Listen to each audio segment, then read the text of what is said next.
Husband যখনই বাজারে যায় এই ফাঁকে আমি কি করি বাসার সব কাজ গুছিয়ে ফেলি, কারণ সে বাজারে গেলে আমার সাথে একটা না একটা ঝামেলা তো হবেই। হয়তো সে অনেকগুলো ছোট মাছ একসাথে নিয়ে আসবে, সাথে কয়েক আইটেম শাক থাকবে।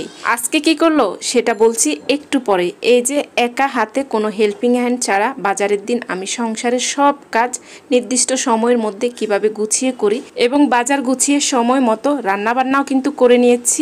আর বিকেলে নাস্তার জন্য মজাদার একটা নুডলস রান্না করে নিয়েছি, আর সেই নুডলস নিয়ে হলো অনেক কাহিনী। আর এদিক দিয়ে দেখুন আজকে রান্না বান্না করব, কিন্তু কোনো মশলা রেডি করা নেই, সেজন্য অল্প করে আদা, রসুন, পেঁয়াজ, টমেটো সব আমি ব্লেন্ড করে নিচ্ছি। এগুলো রেডি করে নিয়েছি, তার আগে পুরো বাসা কিন্তু আমি অফ ক্যামেরায় গুছিয়ে নিয়েছি। এখনই আমার বাজার চলে এসেছে। আপনারা যারা দেখা শুরু করছেন মনে করে লাইকটা দিতে ভুলবেন না। কিছু দেশি ফল আনা হয়েছে, সেগুলো টেবিলে রেখে দিয়েছি। আর এই যে দেখুন আজকে বলে দিয়েছি বিস্কিট আর ড্রাগন নুডলস আনার জন্য। সে ড্রাগন নুডলস না পেয়ে ড্রাগনের ছবিওয়ালা একটা নুডলস নিয়ে এসেছে, যেটা আমার একেবারে পছন্দ না। যাই হোক, এখানে কিছু মাছ এনেছে, তবে মাছের বাজারটা ভালোই ছিল আজকে। এই যে একটা ইলিশ মাছ শুধু আঁশ ছাড়িয়ে নিয়ে এসেছে, তেলাপিয়া মাছ, তবে সবই অল্প পরিমাণে এনেছে, যেহেতু আমাদের ফ্রিজে একেবারেই জায়গা নেই।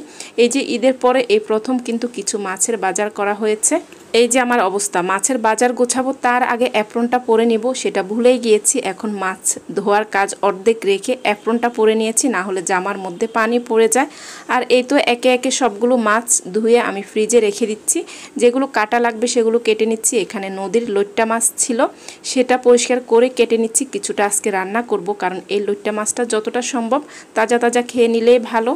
এই যে সকালে যখন জিদনির বাবা বাজারে গিয়েছে আমি কিন্তু বাসার সব কাজ শেষ করে নিয়েছি, এবং কি রান্না করব মানে কাঁচা কলা রান্না করব সেটাও কেটে নিয়েছি। পেঁয়াজ, কাঁচামরিচ কেটে নিয়েছি, আর মশলা তো রেডি করে নিয়েছি, সেটা দেখতেই পেয়েছেন।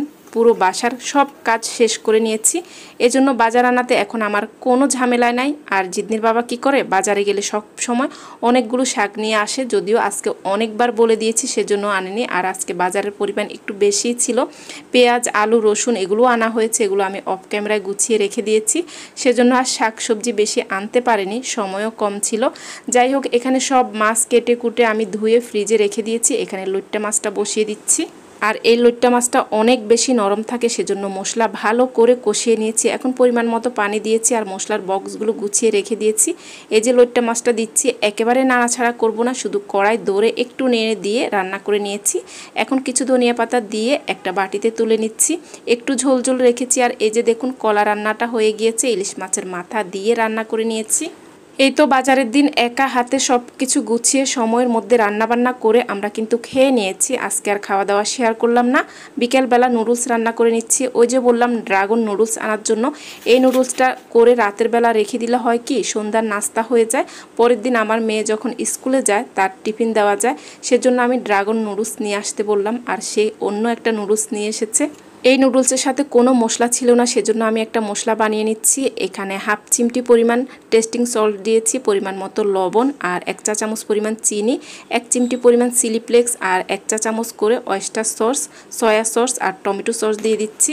1 চিমটি পরিমাণ গোলমরিচের গুঁড়ো দিয়েছি। এখন কিছুটা মেয়োনিজ ছিল 2 চা চামচের মতো হবে, সেগুলো দিয়ে একসাথে মিশিয়ে রেখে দিয়েছি। আর এই যে নুডলস আর আলু একসাথে সেদ্ধ করে নিয়েছি।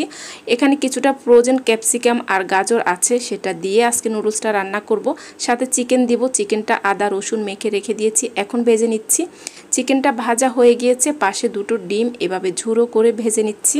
ড্রাগন নুডলস অথবা এরকম মোটা টাইপের নুডলসগুলো একটু ঝাল ঝাল করে রান্না করলে মজা হয়, তবে আমি আজকে কোনো মরিচ দেইনি, অন্য সময় একটু ঝাল ঝাল করে রান্না করি। এই তো এখানে গাজর আর ক্যাপসিকাম ভেজে নেওয়ার পরে এখন পেঁয়াজ আর কাঁচামরিচ দিয়েছি, ওগুলো একটু ভেজে নিয়ে নুডলস আর আলু সিদ্ধ দিয়েছি। এখন বানানো সেই মশলাটা দিয়েছি, আর এই পর্যায়ে সব কিছু মিশিয়ে নিলে কিন্তু নুডলসটা রান্না হয়ে যাবে। এই তো ঝটপট নুডলসটা রান্না করে নিয়েছি, আমাদের সন্ধ্যার নাস্তা হয়ে যাবে। আর পরের দিন জিদনির যেহেতু পরীক্ষা আছে, সে স্কুলের টিফিনও নিয়ে যেতে পারবে, আমার একেবারেই টেনশন থাকবে না। সব কিছু মিলিয়ে আজকের ব্লগটা কেমন লেগেছে জানাবেন অবশ্যই। আজকে আল্লাহ হাফেজ, আসসালামু আলাইকুম।